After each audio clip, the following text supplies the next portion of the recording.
First law की बात करते हैं एक बार। फर्स्ट लॉ में ये बताता है, फर्स्ट लॉ ये बताता है कि उसका रीजन क्या है, कुछ रीजन है क्या उसका, या कोई कॉज है। कॉज मीनिंग दैट कि अगर इलेक्ट्रोमैग्नेटिक इंडक्शन हो रहा है तो उसका रीजन क्या है, ये फर्स्ट लॉ बताता है। फर्स्ट लॉ क्या बताता है हमें, रीजन। रीजन का मतलब change in flux. Change in flux उसका रीजन है, उसका कारण है। अगर चेंज इन फ्लक्स नहीं होगा, चेंज इन फ्लक्स नहीं होगा, चेंज इन मैग्नेटिक फील्ड नहीं होगा तो चेंज इन फ्लक्स नहीं होगा, चेंज इन फ्लक्स नहीं होगा तो कोई भी ईएमएफ इंड्यूस नहीं होगा। ये फर्स्ट लॉ है। फर्स्ट लॉ क्या बताता है कि उसका रीजन क्या, कारण क्या है, ऐसा क्यों हो रहा है। सेकंड लॉ क्या बताता है, सेकंड लॉ में ये बताता है कि जो ईएमएफ इंड्यूस हो रहा है, ईएमएफ जो इंड्यूस हो रहा है, जो बन के आ रहा है, उसकी वैल्यू कितनी है, उसकी वैल्यू कितनी है। फर्स्ट लॉ बता रहा है कि कारण क्या है, रीजन क्या है उसका। सेकंड लॉ क्या बता रहा है हमें, सेकंड लॉ ये बता रहा है कि उसकी जो अगर जनरेट हो रहा है तो उसकी वैल्यू कितनी है, 8 है, 9 है, 10 है, या किस पे डिपेंड कर रही है वैल्यू, किन किन फैक्टर्स पे वो वैल्यू डिपेंड करती है, ये सेकंड लॉ बताता है। ठीक है, देखो हम इसके स्टेटमेंट देखते हैं एक बार। First law, it state that a changing magnetic field induced an EMF in a coil और कंडक्टर। फर्स्ट लॉ हो गया। फर्स्ट लॉ ये बताता है हमें, एग्जाम में स्ट्रेट फॉरवर्ड लिखने के लिए आ जाते हैं कि state the two laws of the Faraday. ठीक है, कि फैराडे के जो दो लॉ हैं उनको आप एक्सप्लेन करिए। तो हम ऐसे बोल सकते हैं कि फर्स्ट लॉ लिखेंगे कि इट स्टेट दैट कि change in magnetic flux induce A voltage और ईएमएफ इन ए कॉइल और कंडक्टर। ठीक है, ये फर्स्ट लॉ है। फर्स्ट लॉ क्या बताता है, फर्स्ट लॉ ये बताता है कि अच्छा रीजन क्या है, उसका कॉज क्या है, क्यों जनरेट हो रहा है, क्यों बन के आ रहा है। और सेकंड लॉ क्या बताता है, देखो ये एनसीईआरटी की डेफिनेशन है हमारी, कि the magnitude of the induced EMF in a circuit is equal to the, देखो is equal to the rate of change of magnetic flux through it. जो उसका मैग्नीट्यूड है, किसका मैग्नीट्यूड है, ईएमएफ का मैग्नीट्यूड है, किसका, इंड्यूस्ड ईएमएफ का जो मैग्नीट्यूड है, जो इंड्यूस्ड ईएमएफ है उसकी जो वैल्यू है वो किस पे डिपेंड करती है, rate of change of magnetic flux. और आपको सबको पता है कि रेट का मतलब क्या होता है, टाइम के साथ चेक करते हैं। इसका मतलब हम इस ईएमएफ को ई से रिप्रेजेंट करेंगे। ईएमएफ प्रोपोर्शनल होगा, डिपेंड करता है delta phi upon delta t. क्यों लिखा हमने, क्योंकि हम rate of change of magnetic flux की बात कर रहे हैं। ये आपको मैं बताता हूं कि rate of change of magnetic flux का मीनिंग क्या बन गया है।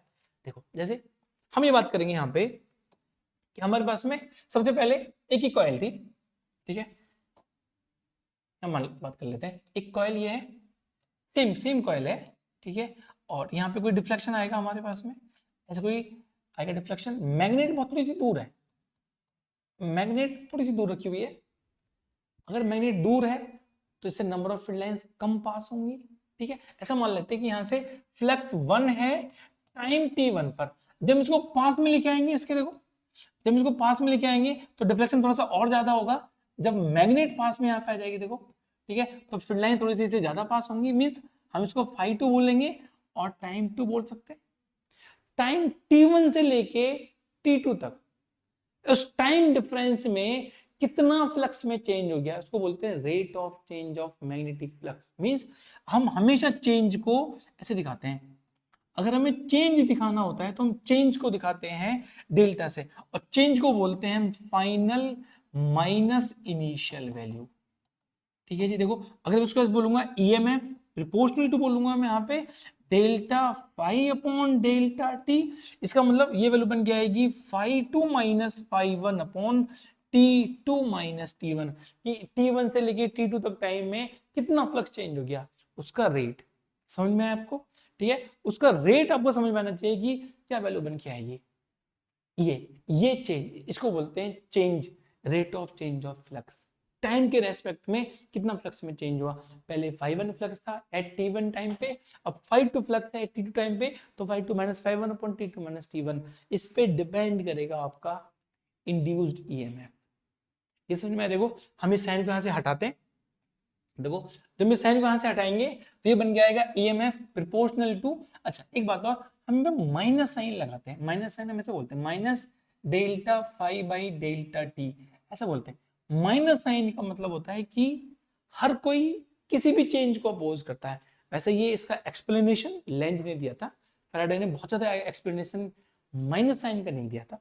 1934 में जाके लेंज ने ये एक्सप्लेनेशन दिया था कि मतलब माइनस साइन का जो मीनिंग है कि जब उसको, और हम ये पढ़ने वाले हैं इसी वीडियो के अंदर कि जब कोई भी चेंज होता है तो उसको हम अपोज करते हैं, बात करेंगे उसके आगे जाके। लेकिन अभी ये कि माइनस साइन आएगा यहाँ पे, ठीक है। जो ईएमएफ होगा, EMF proportional to minus delta phi by delta t. जब आप साइन को हटाओगे, एक कांस्टेंट लगाते हैं जनरली यहाँ पे, हम उस कांस्टेंट को के बोलेंगे। EMF equal to minus K delta phi by delta t. हम यहाँ पे के की वैल्यू 1 मान लेते हैं, तो वैल्यू बन जाएगा EMF, EMF equal to minus delta phi by delta t. This is your EMF induce. उसकी वैल्यू जो बन के आएगी वो ये बन के आने वाली है, ठीक है। अगर कॉइल में एक टर्न है, कॉइल में केवल एक टर्न आपके पास में, सिंगल कॉइल है, तो हम बोलेंगे ये। अगर आपके पास में एन टर्न्स बन के आ जाएंगे, एन टर्न्स आपके पास में बन के आ जाएंगे, तो हम बोलेंगे EMF will be minus N delta phi by delta t. और एक बात और, अगर हम इस फ्लक्स को टाइम के साथ चेंज करें, हम इस फ्लक्स को टाइम का फंक्शन मानेंगे, तो इसको मैथमेटिक्स में हम डिफरेंशिएशन कहते हैं, ठीक है। तो ये डिफरेंशिएशन बन जाएगा हमारे पास में, वैल्यू बन जाएगी EMF will be minus delta phi by delta t. बहुत सारे क्वेश्चन आपको ऐसे मिलेंगे जहां पे माइनस साइन को हटा दिया जाता है, क्योंकि अगर हम इसके मैग्नीट्यूड की बात करेंगे, देखो ये इसका मैग्नीट्यूड है, दिस इज द मैग्नीट्यूड, ये सिर्फ एक इसका मैग्नीट्यूड है, वैल्यू है। माइनस साइन तो ये बताता है कि अपोज करता है, ठीक है। ये वैल्यू हो सकती है हमारे पास में कि EMF is equal to minus d phi by d t, ये वैल्यू भी बन के आ सकती है हमारे पास में, ठीक है। ये समझ में आपको, ये आपके पास में इंड्यूस्ड ईएमएफ है। हमारे पास में यहाँ पे एक इंड्यूस्ड करंट भी आ सकता है, इंड्यूस्ड करंट, इंड्यूस्ड करंट जिसको हम आई से रिप्रेजेंट करेंगे। भाई अगर कोई कॉइल आपके पास में है, ये कॉइल है, इस कॉइल में यहाँ पे डिफ्लेक्शन हो रहा है, ठीक है, तो इसके लिए आर गिवन होगा आपको, इसका रेजिस्टेंस गिवन होगा हमें, ठीक है। और हम ये बोल सकते हैं कि EMF equal to I into R होगा, ये आपको मिल जाएगा, तो हम बोलेंगे आई की वैल्यू बन जाएगी ईएमएफ अपॉन आर। और जो ईएमएफ है हम ये वैल्यू को उठा के वहां रख सकते हैं, तो हम ये बोल सकते हैं कि जो करंट आएगा आपके पास में आई इजिकल टू ये 1 अपॉन आर बन जाएगा, ये बन जाएगा यहाँ पे डी डेल्टा बोल सकते हैं, delta phi by delta t, ठीक है। ये जो वैल्यू है हम यहाँ से इस वैल्यू को वहां जाकर रख सकते हैं। अगर कॉइल में एन टर्न्स है तो इनटू एन कर सकते हैं इसको, ठीक है। ये for single coil, for N turns, N turns आपके पास में आई की वैल्यू बन जाएगी minus N upon R delta phi by delta t, ये वैल्यू बन के आ जाएगी, ठीक है। दिस इज इंड्यूस करंट, और बाय डिफॉल्ट करंट है तो यूनिट एम्पियर होगी, वोल्टेज है या ईएमएफ है तो वैल्यू आपके पास में वोल्ट होगी, ठीक है। ये समझ आया ना। अब इसके बाद में देखो कुछ क्वेश्चन हमारे पास में, कुछ सवाल है जो कि पीवाई की बेस में, देखो जैसे 25 के कुछ क्वेश्चन हैं, इनकी बात कर लेते हैं। हमारा बेसिक क्वेश्चन किस पे फॉर्मूले बेस हैं, जो भी हमने फॉर्मूले पढ़े हैं इन फॉर्मूले पे बेस है ये फॉर्मूले, minus N delta phi by delta t, या डिफरेंशिएशन हो सकता है हमारे पास में, ठीक है। देखो एक बार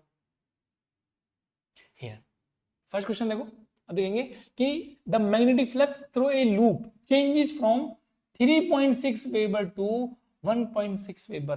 पहले फ्लक्स हमारे पास में 3.6 वेबर था, तो मैं इसको फाई 1 मानूंगा, फाई 1 की वैल्यू हमारे पास में 3.6 वेबर है, ठीक है जी। और फाई 2, फाई 1 से फाई 2 कितना हो गया, 1.6 वेबर हो गया, ये बन गया 1.6 वेबर। कितना टाइम में बन के आया, 0.4 टाइम में, तो मैं इसको डेल्टा टी बोल दूं, डेल्टा टी में 0.4 सेकंड टाइम लगा इसमें पे। हमसे पूछा गया है the magnitude of the induced EMF in the loop. आप देखो 25 का बोर्ड का क्वेश्चन है, 1 मार्क्स का। क्वेश्चंस न्यूमेरिकल्स बहुत इजी आते हैं, टफ नहीं आते हैं, फॉर्मूला बेस आते हैं, बट हमने सॉल्व नहीं करे होते हैं वो, क्योंकि हमने प्रैक्टिस बहुत ज्यादा नहीं करी होती है, तो इसलिए, ठीक है, प्रैक्टिस सबसे ज्यादा प्रैक्टिस करिए न्यूमेरिकल्स की, ठीक है। फॉर्मूला पता है हमें ईएमएफ का, EMF is equal to minus delta phi upon delta t. अगर हमें टर्न्स दिए जाएंगे तो मैं एन से मल्टीप्लाई करता, टर्न्स नहीं है तो मैं एन से मल्टीप्लाई नहीं छोड़ देंगे उसको। देखो तो वैल्यू बनेगी माइनस, चेंज के लिए phi 2 minus phi 1 upon delta t, क्योंकि टाइम का हमें डिफरेंस दे रखा है, तो बोलेंगे EMF is equal to minus, देखो ये वाला बन गया हमारे पास में हेयर माइनस, पहले कितना, पहले 5 वैल्यू 3.6 थी, बाद में 1.6 होगी तो वैल्यू बनी 1.6 minus 3.6 upon 0.4, that is the value. अब देखो ये जो डिफरेंस है 2 बन के आएगा 2.4, वैल्यू बनेगी -2, EMF is equal to -2 upon 0.4, minus minus cut जाएगा, कट करेंगे इसको, वैल्यू बनेगी 5, ईएमएफ की वैल्यू बनी 5 वोल्ट। अब ऑप्शन चेक करेंगे, ठीक है, ऑप्शन ए बन के आएगा। देखो इतने आसान क्वेश्चंस आते हैं बोर्ड में, ठीक है। आगे देखें एक बार और क्वेश्चन देखते हैं जी। हमें रखा है एक कॉइल ऑफ 100, देखो अब हमें टर्न्स दे रखे हैं, हमें टर्न दे रखे हैं, तो हम टर्न्स को क्या मानेंगे, हम टर्न्स को n मानेंगे। यहाँ पे n कितना दे रखा है हमें, n इक्वल टू हमें दे रखा है 100, ठीक है। नाउ एरिया, इसका हमें एरिया दे रखा है a, एरिया दे रखा है कितना 0.05 मीटर स्क्वायर।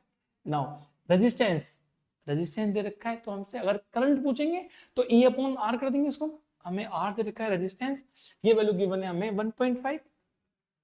1.5 ओम, ठीक है। देखो इसके बाद हम दे रखा है कि it is inserted in an instant in a magnetic field of आपको फील्ड दे रखा है, कितना फील्ड है बी वैल्यू दे रखी है आपको 90 मिली टेस्ला।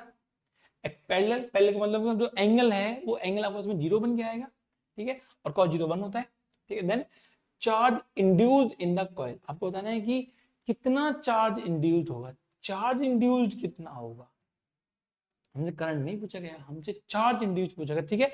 अगर करंट की बात करें तो करंट ऐसा होता है, current is equal to dq/dt पढ़ा है हमने चैप्टर 3 में, ठीक है। और मैं इसको यहाँ पे ऐसे बोलूंगा कि जो अभी हमने ये पढ़ा है ईएमएफ हमने पढ़ा है EMF is equal to minus d∅, इसको बोलेंगे d∅/dt, ये बन जाएगा हमारे पास में एयर ΔΦ/ΔT, ठीक है। अगर मैं इस वोल्टेज को R से डिवाइड करूंगा, ठीक है, इसको मैं 1/R करूंगा और इंटू 1/R करूंगा यहाँ पे, तो ये करंट बन गया, बोलेंगे I is equal to minus ΔΦ/R into ΔT, दोनों इक्वल कर सकते हैं हम यहाँ पे इनको, क्योंकि हमसे करंट की बात नहीं करेंगे, हमसे चार्ज पूछा गया, चार्ज कितना है, तो हम बोलेंगे यहाँ पे dq, इन दोनों को इक्वेट करेंगे तो बन गया dq/dt इज इक्वल टू, ये बन जाएगा माइनस ΔΦ/R इंटू ΔT। देखो ΔT हट जाएगा, हम बोल सकते हैं यहाँ से जो चार्ज है Q की वैल्यू बन जाएगी हमारे पास में माइनस ΔΦ/R, ΔΦ कह सकते हैं, या हम कह सकते हैं कि फ्लक्स, कितना फ्लक्स होगा हमारे पास में, मैं इसको यहाँ पे मैग्नीट्यूड की बात करेंगे, कहीं ऑप्शन में माइनस तो है नहीं, इसका मतलब हम मैग्नीट्यूड निकालेंगे, मैग्नीट्यूड देखो फ्लक्स कितना होगा, फ्लक्स बन गया π/R, बोलेंगे फ्लक्स की वैल्यू BA/R, ठीक है। बी की वैल्यू देखो, बी क्या है, ये रहा बी, आपके इसमें मैग्नेटिक फील्ड कितनी वैल्यू है 90 मिली टेस्ला, तो 90 इंटू 10 की पावर -3 इंटू एरिया, ये सॉरी हमने एन छोड़ दिया यहाँ पे, NBA वैल्यू बन के आएगी NBA, एन बनेगा हमारे पास में 100 इंटू बी की वैल्यू 90 इंटू 10 की power -3 into area, area 0.05 upon कितना रेजिस्टेंस है, रेजिस्टेंस आपको 1.5 है, 1.5 है, ठीक है। नीचे हटाएंगे इसको, 2 जीरो लगाएंगे, यहाँ से सॉल्व करेंगे, 1 जीरो अटैच करेंगे, ये कट गया यहाँ पे, इससे कटा 3 टाइम्स, इसे कटा 30 टाइम्स, वैल्यू कितनी बनी हमारे पास में, ये बना 300 इंटू 10 की पावर -3, तो वैल्यू बनेगी हमारे पास में 3 इंटू 10 की पावर -1 मीन 0.3, आप चेक कर सकते हैं 0.3, आपका ऑप्शन बन के आएगा बी, ऑप्शन क्या बन के आएगा, ऑप्शन बन के आएगा बी, 0.3 कूलम आपका इंड्यूस्ड होगा, ठीक है।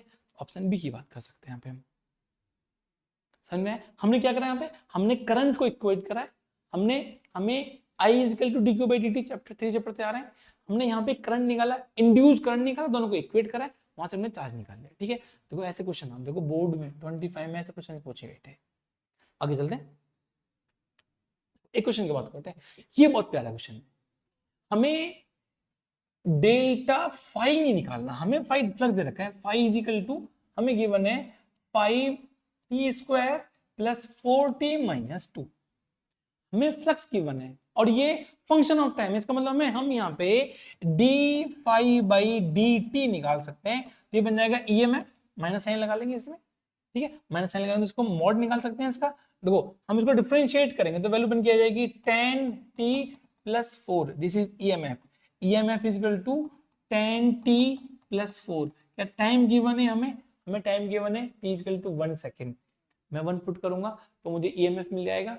अगर आपको कोई भी फ्लक्स टाइम का फंक्शन दे रखा तो हम उसको डिफरेंशिएट करेंगे, आपको EMF मिल जाएगा। वैल्यू कितनी बनेगी, EMF at t is equal to 1 put करेंगे, 10 इंटू 1 प्लस 4 वैल्यू बनेगी 14 वोल्ट। क्या हमसे EMF पूछा है? नहीं, हम हमसे पूछा कि कितना करंट बन के आएगा, और R दे रखा है, R हमें दे रखा है 14 बोलेंगे, EMF आ गया 14 वोल्ट, हमें R दे रखा है 14 ओम, हम बोलेंगे करंट बन के आएगा हमारे पास में EMF अपॉन R, वैल्यू बनेगी 14/14 is equal to 1 ampere. Option B बन के आएगा। हम देखो 25 बोर्ड का क्वेश्चन है ये, समझ आए? आगे चलते हैं, ठीक है। देखो सेम क्वेश्चन रखा है हमें यहां रखा है कि कोई भी फ्लक्स है, फ्लक्स टाइम का फंक्शन है, तो हम बोल सकते हैं flux phi is equal to this is 8t² plus 5t plus 7। मैं इसको डिफरेंशिएट करूं, ठीक है। पहले देखते हैं हमसे क्या पूछा गया, हमसे पूछा गया है कि आपको बताना है induced EMF at t equal to 4। आप इसको डिफरेंशिएट करिए, t इक्वल टू 4 पुट करेंगे, तब क्या आएगा EMF equal to minus d∅/dt, लेकिन क्या होता है कि उसका मॉड मैग्नीट्यूड बताते हैं इसका, ठीक है। आपको समझ आ रहा है कि पहले हमने कंसेप्ट पढ़ा, हम क्वेश्चन सॉल्व कर रहे हैं इसका। अब देखिए वैल्यू बन गई 8, इसका बनेगा डिफरेंशिएशन 16t प्लस ये बन जाएगा आपके पास में 5, ठीक है।